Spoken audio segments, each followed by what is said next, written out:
Assalamualaikum warahmatullahi wabarakatuh. Bismillahirrahmanirrahim.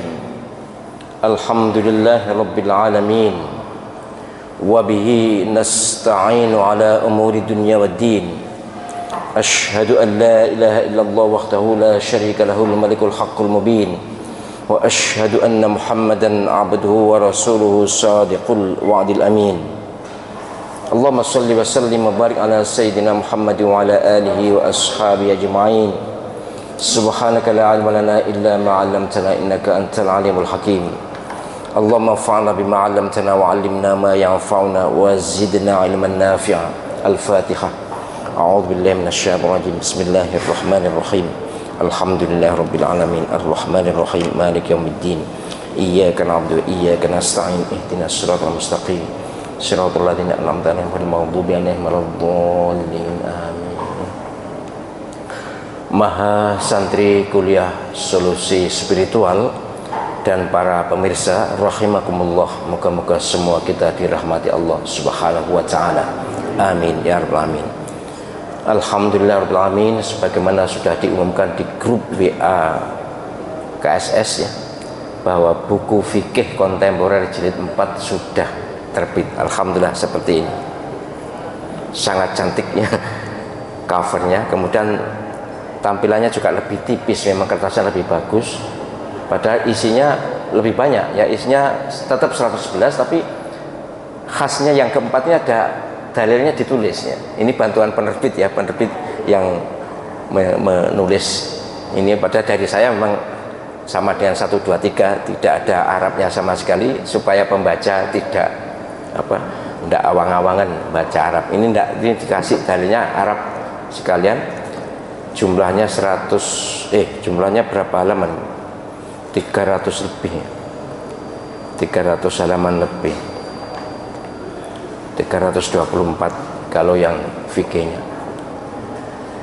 Ini oleh penerbit dipasang harga 111.000. Berarti satu bab dihargai 1.000. Saya nulis satu bab itu bisa sepekan mencari, membaca kitabnya, membaca sumber-sumbernya itu.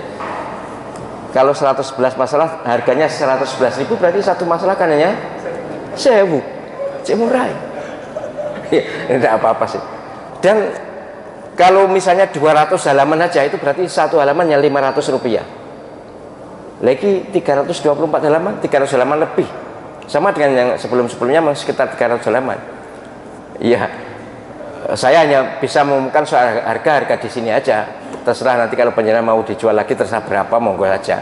Tapi yang jelas menurut ini di buku ini ditulis, saya terkejut juga ya, 111.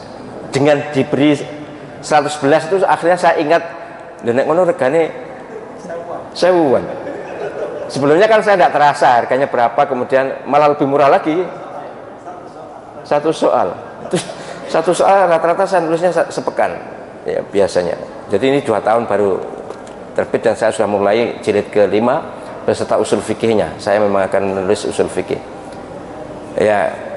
Silakan kalau berminat kepada takmir atau kepada tim yang tapi maksud saya bersyukur pada Allah SWT bahwa saya dalam kesibukan masih sempat menulis dan terbit lagi satu buku lagi, jadi yang keempat, berarti berisi 444 masalah ya. Tapi situ tidak apa-apa, saya tidak akan menjual ilmu kok. Saya tidak menjual ilmu sama sekali. Ini pokoknya saya serahkan terbit, kemudian terserah mereka yang membuat ini itunya, harganya sebagainya mereka. Saya akan menjawab yang tadi dulu ya, supaya tidak lupa. Pertama, orang yang punya cicilan ya, punya cicilan yang berarti punya hutang, maka dalam fikih, orang yang punya hutang pokok atau hutang untuk kebutuhan pokok hutang konsumtif istilahnya ya, itu tidak wajib zakat. Tapi orang yang punya utang modal itu wajib zakat. Justru orang yang kaya-kaya itu punya utangnya banyak, itu utang modal. Punya hutang untuk modal, untuk usaha, itu tetap wajib zakat. Tapi kalau punya hutang untuk kehidupan sehari-hari seperti kebutuhan pokok, itu rumah kan kebutuhan pokok, bukan modal kerja.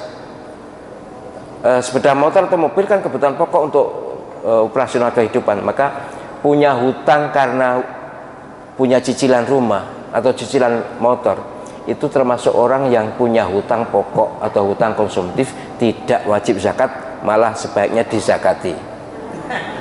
Iya, gharim kan, punya hutang kan. Tetapi kalau dia merasa bersyukur kepada Allah SWT, saya ini iyalah rumah memang masih kredit, tapi saya punya andalan penghasilan untuk nyaur, sepeda motor juga masih kredit, apa nih, peralatan rumah tangga juga masih kredit, kemudian tapi uang saya juga cukup untuk kehidupan, lalu disisihkan 2,5% atau lebih.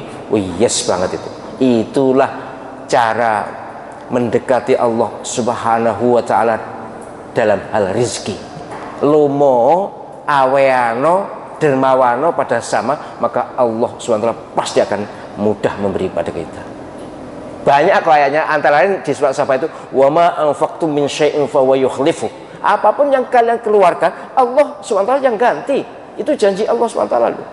Banyak ya ayat-ayat mirip ini, banyak sekali. Bahkan man dzalladzi yuqridullah qardan hasanan fayudha'ifahu lahu adhafan katsirah. Coba, akan dilipat gandakan oleh Allah SWT. Tapi ini tadi kan yang ditanyakan kan soal zakatnya. Dia orang yang seperti ini tidak wajib zakat. Bagaimana kalau diniati zakat? Ya sudah, niati infak atau niati sedekah aja. Sebab zakat itu ada ketentuannya sendiri. Ada haulnya, ada nisabnya. Kalau tidak memenuhi ketentuan zakat, ya jangan diniati zakat, itu malah melanggar peraturan ya. Jadi, oh tak niati zakat ya, lah gue wajib kok diniati zakat piye. Jadi ya sudahlah, diniati sedekah lebih pas itu sudah. Keluarkan kalau bisa lebih dari 2,5%, itu lebih bagus lagi. Jadi orang-orang yang sadar bahwa rezeki ini adalah nikmat Allah SWT, syukuri, maka pasti ditambah. Itu jelas, itu firman Allah juga kan, la in syakartum la azidannakum.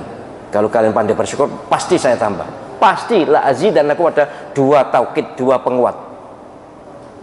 Tapi wala in kafartum inna adzabi lasyadid. Kalau kalian tidak pandai bersyukur pada nikmatku, awas, hukuman saya berat. Itu firman Allah SWT. Tidak mungkin Allah SWT main-main, tidak mungkin Allah SWT bohong.